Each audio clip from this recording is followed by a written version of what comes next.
بہت اہم باتیں تھیں اور ہر مرتبہ شب بارات پر بیان کیا بھی جاتا ہے، لیکن دوستو سننا اصل نہیں ہے، عمل کرنا اصل ہے، عمل کرنا اصل ہے۔ بہت اہم اور بہت قیمتی رات ہے۔ قرآن نے 2-3 باتوں پر توجہ دلائی۔ مکتب کی اہمیت، سب سے پہلی چیز اسماعیل علیہ السلام کو ابراہیم علیہ السلام کے یہاں جب پیدا ہوئے، اللہ نے کہا اے ابراہیم اپنے بیٹے کی قربانی دو، تو بیٹے کو ایسی تربیت دی تھی باپ نے، والد ابراہیم نے، کہ ابا نے کہا ابراہیم نے کہ میں تمہیں ذبح کرنا چاہ رہا ہوں، خواب میں دیکھا میں نے اللہ کو میں ذبح کروانا چاہ رہے ہیں۔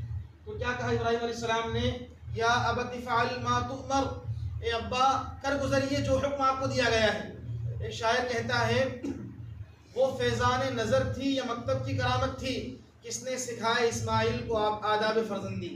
دوستو مکتب وہ شان ہوتی ہے کہ جہاں سے بچوں کو، فرزندگان کو خدا کی توحید، خدا کا ایک ہونا، خدا کے حکموں پر جار قربان کرنا سکھایا جاتا ہے۔ مکتب کی اہمیت پر الحمدللہ بات کی انہوں نے، مولانا نے بہت اچھی بات کی، آپ اس کی بھی انشاءاللہ فکر کریں۔ آج کل کیا ہوتا ہے دوستو، دنیاوی تعلیم کی جو اہمیت ہے، اللہ کرے کہ دین کی بھی ایسی اہمیت آ جائے ہمارے دلوں کے اندر، دین کی بھی ویسی اہمیت آ جائے۔ ابھی ہردہ کے اندر مفتی صاحب آئے تھے جلگاؤں مہاراشٹر سے، بہت اہم بیان انہوں نے کیا تھا، 1.5 گھنٹہ تقریباً ان کا مان قرآن بیان ہوا تھا۔ وہ کہنے لگے کہ آج کل الحمدللہ اولاد کی ہمارے یہاں کمی نہیں ہے، اللہ کا شکر ہے، کسی کی 3 ہے، کسی کی 4 ہے، ویسی تعداد تو اچھی خاصی ہے۔ تو کہا ایک کام کرو، جس کو اللہ نے 3 دیے 4 دیے، وہ 3 کو دنیا میں ڈگریاں دلا لے، ایک کو وکیل صاحب بناؤ، ایک کو ڈاکٹر صاحب اور ایک کو انجینئر صاحب۔ وہ ایک بیچارہ جو ہے نا کمزور نہتا، کچھ نہیں آتا، اس کو کم سے کم حافظ جی بنا لو۔ کیوں؟ اس لیے کہ وہ 3 جو ہوں گے آپ کے، یا 2 جو ہوں گے، انجینئر صاحب وکیل صاحب، وہ دنیا میں سنبھال لیں گے آپ کو۔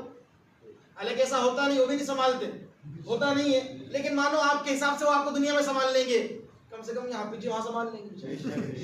بڑی پیاری سی ہنسی مذاق کے انداز میں 1.5 گھنٹہ بات کی انہوں نے، کہا کہ وہ قرآن میں ہے نا کہ اللہ تعالیٰ حافظ جی سے کہیں گے بھائی قرآن پڑھتا جا، جنت کی درجے چڑھتا جا، تو وکیل سے نہیں کریں گے کہ تو جھوٹ بولتا جا، ڈاکٹر صاحب انجیکشن لگاتے جاؤ اور چڑھتے جاؤ۔ قرآن حافظ قرآن سے کہا جائے گا قرآن پڑھتے جاؤ، درجے بلند کرتے جاؤ اور لوگوں کی بخشش کراتے جاؤ۔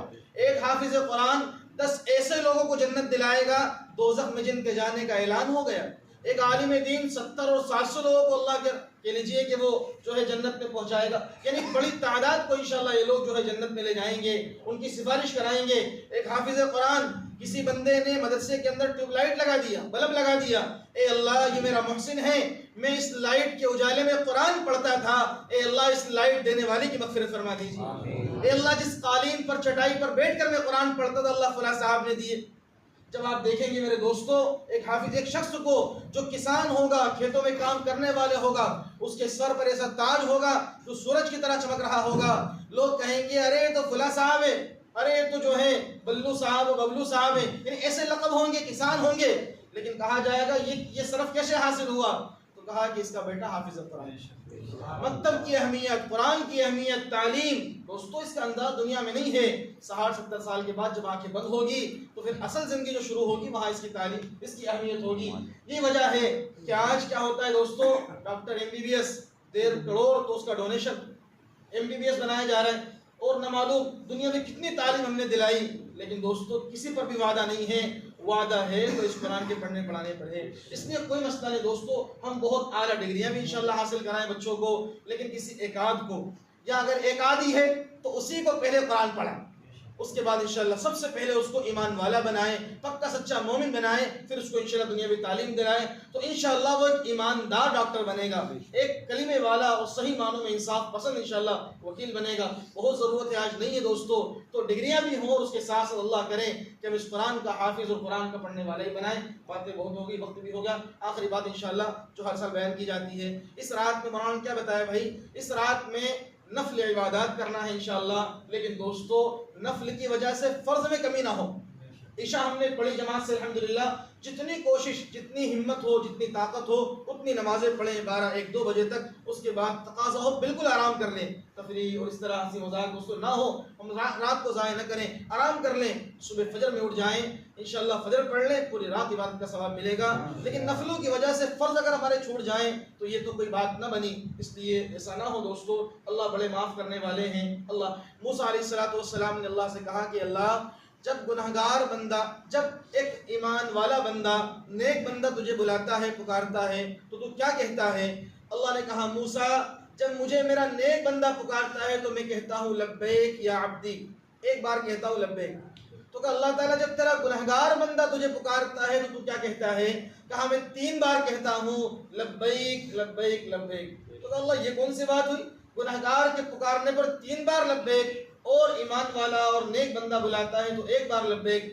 کہا کہ نیک بندے کو اپنی نیکیوں کا گھمنڈ ہوتا ہے کہ میرے پاس نیکیاں ہیں، میں نمازی ہوں اور میں تو جو ہے حاجی ہوں، لیکن گنہگار کو معلوم ہے کہ میرے پاس تو کچھ بھی نہیں ہے، وہ تو بیچارہ آ جاتا ہے اور کہتا اللہ جو بھی ہے تجھے معلوم ہے، میرے گناہ اللہ مجھے معاف کر دے۔ اللہ ایک ایک سجدے پر اس کی مغفرت فرما دیا کرتے ہیں۔ رات بھر انشاءاللہ جتنا کوشش ہو عبادت کرتے رہیں۔ صلاۃ التسبیح جو نماز ہے اس رات میں پڑھی جاتی ہے، نفل نماز، اس کا طریقہ ہر مرتبہ بتایا جاتا ہے، وہ بتا کر انشاءاللہ بات ختم کروں گا۔ ایک آسان طریقہ صلاۃ التسبیح کا، وہ نماز کم سے کم اس رات میں پڑھ لینی چاہیے۔ طریقہ یہ ہے، نیت کی میں نے 4 رکعت نماز صلاۃ التسبیح نفل، خاص واسطے اللہ تعالیٰ کی جو نیت ہم کرتے ہیں، اللہ اکبر کہہ کر کے ہاتھ اٹھائیں گے، نیت باندھ لیں گے نماز کی طرح، اور نیت باندھنے کے بعد ثنا سے پہلے، نیت باندھنے کے بعد ثنا پڑھ لیجیے، ثنا پڑھ کر 15 مرتبہ تیسرا کلمہ پڑھیں گے، سبحان اللہ والحمد للہ ولا الہ الا اللہ واللہ اکبر۔ ثنا کے بعد 15 مرتبہ پڑھیں گے، پھر الحمد شریف پڑھیں، کوئی صورت ملائیں، رکوع میں جانے سے پہلے کھڑے 10 بار پھر تیسرا کلمہ پڑھیں گے، 25 ہو گئے۔ رکوع میں جائیں گے، رکوع کی تسبیح پہلے پڑھیں گے سبحان ربی العظیم، پھر 10 بار تیسرا کلمہ پڑھیں گے، 35 مرتبہ ہو گیا۔ رکوع سے کھڑے ہوں گے ربنا لک الحمد، پھر 10 مرتبہ پڑھیں گے تیسرا کلمہ، 45 ہو گئے۔ پہلے سجدے میں جائیں گے، وہاں بھی سجدے کی تسبیح سبحان ربی الاعلیٰ پڑھیں گے 3 بار 5 بار 7 بار، اس کے بعد پھر 10 مرتبہ یہ تیسرا کلمہ پڑھیں گے، 55 ہو گئے۔ پھر پہلے سجدے سے اٹھے، ہم جلسے میں بیٹھے، جلسہ کہتے ہیں اسے، بیچ میں بیٹھتے ہیں، یہاں رب اغفر لی ورحمنی والی دعا پڑھیں، پھر 10 بار تیسرا کلمہ پڑھیں، 65 ہو گئے۔ پھر دوسرے سجدے میں جائیں گے، سجدے کی تسبیح کے بعد 10 بار پھر یہ کلمہ پڑھیں گے، اس طرح 75 مرتبہ ہو گئے۔ ایک رکعت میں 75 مرتبہ، 4 رکعت میں انشاءاللہ 300 بار یہ کلمہ ہمیں پڑھنا ہے۔ اس طرح صلاۃ التسبیح ہوگی، آپس میں مذاکرہ کر لیں انشاءاللہ، اور آسانی سے، اور جن کو سمجھ میں نہیں آیا ہم سب انشاءاللہ سے کانٹیکٹ کر لیں، اور انشاءاللہ جو ہے دعا پڑھ لی، سبحان اللہ بحمدہ سبحان اللہ وبحمدہ اشہد ان لا الہ الا انت استغفر اللہ واتوب الیہ، سبحان ربک رب العزۃ عما یصفون وسلام علی المرسلین والحمد للہ۔